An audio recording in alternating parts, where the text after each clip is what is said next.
here. Not to take, just to listen, just to show up. With love, Lauren. I sat in silence for a long time after reading. The words weren't perfect. They didn't undo the 5 years of quiet resentment or erase the sting of being called a burden behind closed doors. But they were real. Honest, maybe, for the first time in years. And honesty has a way of cracking open even the most reinforced walls. I didn't cry.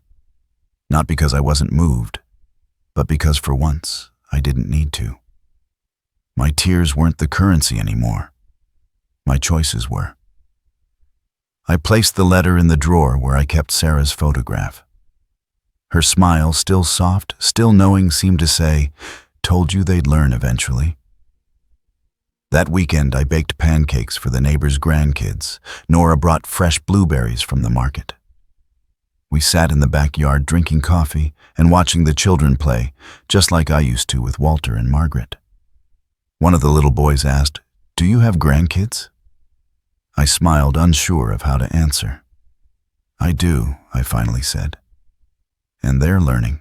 Later that night, I pulled out a clean sheet of paper and wrote a single line. "When you're ready to visit with nothing in your hands but open hearts, you're welcome." I didn't sign it with Dad. I signed it with my name, David.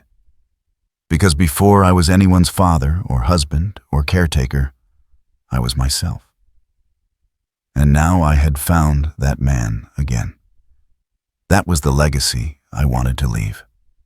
Not just a house, not just money, but boundaries, clarity, and maybe, just maybe, a second chance earned through truth, not expectation.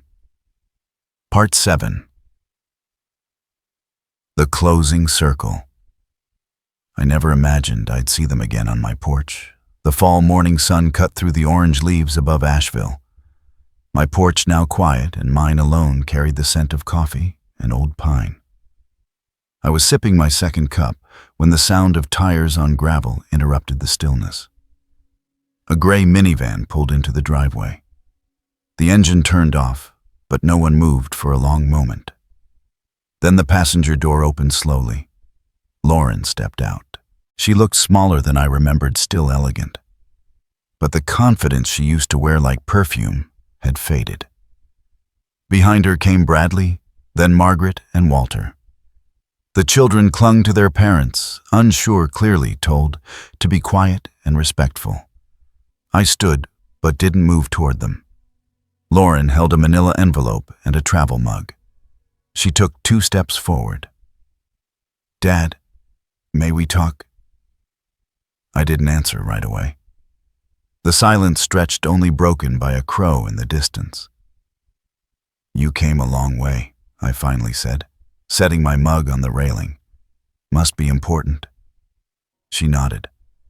"We wanted to see you, in person, not just call and beg over the phone." Bradley added quickly, "We know we have no right, but we came anyway." I gestured to the porch chairs. They hesitated, then moved like students approaching a teacher's desk. Walter stared at the wooden owl I'd carved years ago, perched near the step. Margaret sat closest to me, clutching a tiny drawing pad. "We're not here to ask for the house back," Lauren said, unfolding the envelope. "It's yours to do with as you please. We're here because we've had time to think."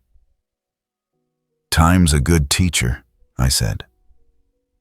She handed me a letter, handwritten, pages filled with crossed-out lines and margin notes. I didn't open it yet.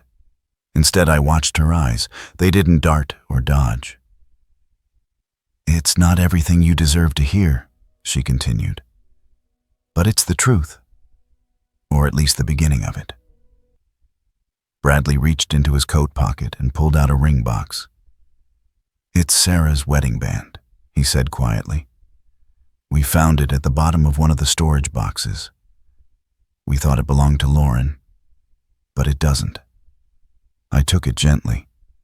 The metal was warm from his hand. My fingers trembled as I held it up to the light. The tiny engraving inside our initials and wedding date still visible after all these years. That belonged to someone who taught me what love costs, I said softly. And what it's worth? Margaret whispered, "We drew you something, Grandpa." She passed over a folded piece of thick paper. Crayons, childlike handwriting, a picture of me under a tree with them. My name in blocky letters above a sun. I couldn't speak for a moment.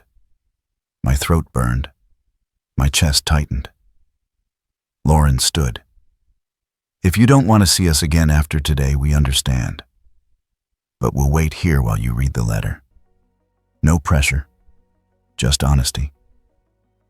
She took the kids and her husband to the edge of the yard, giving me space.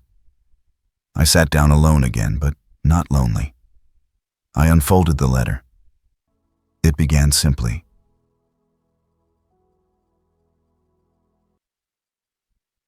"Dad, we failed you. Not just in decisions, but in perspective. We saw your aging as inconvenience, your wisdom as resistance, your kindness as obligation. We used your generosity without gratitude. Planned your future as if it were separate from your dignity. We forgot who you are." Each paragraph revealed more. A fear of insecurity, of inherited blindness. Lauren admitted how much she'd envied Sarah's patience, how unprepared she'd felt raising children without her mother's steadying hand. Bradley confessed his shame not just at being financially dependent, but at knowing he'd become someone Sarah would have gently corrected. They acknowledged their conversations, the ones I overheard. They thought I hadn't noticed. They were wrong. At the bottom, a single line. "We came back not to take but to ask if one day you might teach us again how to live with grace." I folded the pages slowly. My hands still bore calluses from building swings and fixing gutters. Those same hands had also signed away a house. Not out of spite but clarity, I looked toward them. The family who had once made me invisible now stood like exiles waiting for a verdict. "Margaret," I called. She perked up. "Would you like to help me water the garden?" She nodded fiercely and ran to me. "Go grab the watering can," I told her. "It's behind the porch." Walter followed. Lauren and Bradley didn't move, but their eyes glistened. I didn't say yes. I didn't say no. I simply opened the door a crack. Sometimes that's the most anyone deserves, or the most anyone can give. As the children giggled by the hydrangeas and Bradley unpacked lunch from the van, I poured coffee into 2 mugs and set one on the empty chair beside me. Maybe today it would remain untouched. Maybe tomorrow someone would sit and earn the warmth again. I picked up my own mug, took a sip, and watched the sun reach the edge of my porch. The circle hadn't closed completely, but it had turned, and that was enough for now. If you're still watching, comment 1, so I know you're still with me. Part 8. The door left ajar. It was the first week of December when the knock came. I'd just finished placing a modest wreath on the front door of my small apartment, nothing fancy, just a circle of pine, a red bow, and a few silver bells Sarah would have liked. It wasn't much, but it was mine. Every decision, every decoration, every inch of this place reflected my choices alone. The knock was soft, tentative. Not the sharp impatience of a delivery driver or a neighbor asking to borrow sugar. I opened the door slowly. Walter stood there, bundled in a jacket too big for him, a knit hat pulled down over his ears. He was holding a folded piece of paper in one gloved hand, the other gripping a woman's hand tightly. "Lauren." She looked tired, thinner, her hair tied back in a rushed ponytail. No makeup, no jewelry, just a plain coat zipped to her chin and eyes that had seen too many sleepless nights. "Hi, Dad," she said. I didn't answer right away. I looked down at Walter, who stared up at me with the kind of open vulnerability only children can muster. "I asked Mom if I could see you," he said, voice small. "She said it was up to you." Lauren squeezed his hand. "We're not here to stay. We won't come in if you don't want us to. He wanted to give you something." Walter unfolded the paper. It was a drawing crayons, mostly blue and green. A beach, a palm tree, and a stick figure man smiling under the sun. "That's you," he explained. "At the place you went when we weren't allowed in the house anymore." A lump formed in my throat. I cleared it gently. "It's beautiful," I said, my voice hoarse. "We brought you something else too," Lauren added, reaching into her coat pocket and pulling out a paper bag. "It's not much. Just some gingerbread cookies Walter helped bake." I remembered you always liked them around Christmas. There was no agenda in her voice, no manipulation, just quiet offering, a peace branch in a brown paper bag. I stepped aside. "Come in," I said softly. "Just for a few minutes. It's cold." They stepped inside hesitantly. Lauren's eyes darted around, taking in the small apartment. My books, Sarah's photo, the simple lamp casting warm light over the worn rug. "This is nice," she said gently. "It feels like you." Walter wandered toward the bookshelf. "You have so many books," he whispered. "Did you read all of them?" "Most," I said. "Some more than once." He nodded in awe, then reached for Sarah's picture on the mantel. "Is this Grandma Sarah?" "Yes," I replied. "She would have loved to meet you." Lauren looked down, her eyes wet. "I'm sorry, Dad," she said. "I've said it before, but it never felt like enough." "It's not supposed to feel like enough," I replied. "Some wounds don't close with just words. They need time. They need action." "I know," she whispered. I'm trying." I gestured toward the couch. "Sit if you want." She sat, folding her hands in her lap. I poured us all some tea, black for me, chamomile for her, warm milk for Walter. The small living room felt suddenly full, like a space being stretched by old memories and tentative hope. Walter munched a cookie and kicked his legs over the edge of the couch. "Do you live alone?" he asked. "Yes," I said, "for now." "Do you get lonely?" "Sometimes," I admitted. "But not as much as you'd think." He nodded thoughtfully. "I get lonely too sometimes.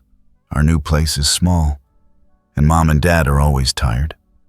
Lauren flinched slightly at that. I noticed, but said nothing.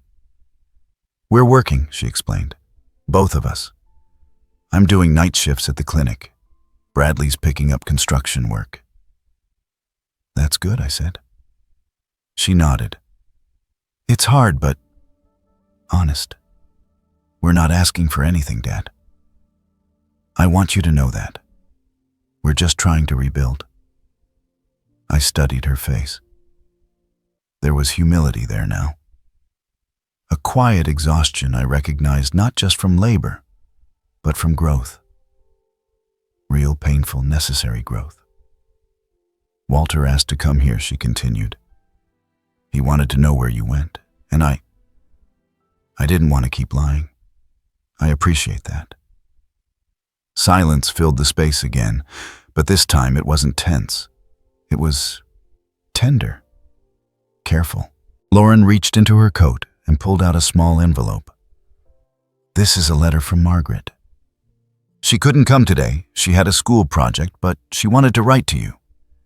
I took the envelope, tucking it beside Sarah's photo without opening it. "Thank her for me," I said. She stood brushing crumbs off her lap. "We'll go," she said. "Thank you for letting us visit." Walter stood too, then turned back and threw his arms around my waist. "I love you, Grandpa." I froze, startled. Then slowly I bent and returned the hug. "I love you too, Walter. Always." He stepped back, beaming. Lauren looked at me.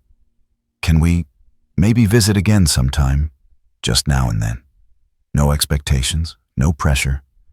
I didn't answer immediately. I looked around my apartment, the peaceful order, the independence I'd fought to reclaim.